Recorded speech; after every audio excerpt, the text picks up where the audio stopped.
வளர்ந்துட்டான். 1 ரூபா தான் இருக்கு. அதற்கு பிறகு வந்த அரசு ஆட்சி, அதுவும் முடியல, இலவசம். அதாவது ₹1 கொடுத்து 1 கிலோ அரிசி வாங்கி சாப்பிட்டு வயிறு வளர்த்து உயிர் வளைக்க முடியாத பிச்சைக்கார நிலையில் என் மக்களை நிறுத்தியதான் இந்த ஆட்சிகள்.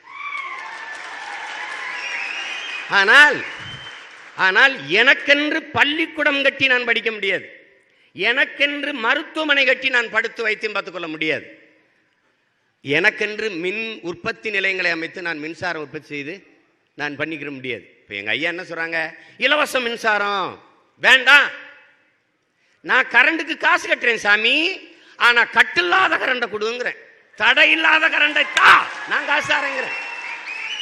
நீங்க இலவச மின்சாரம் எங்க ஊர்ல அரணையூர்ல எத்தனை மணி நேரம்? 2 மணி நேரம். யாரும் மறுக்க முடியாது.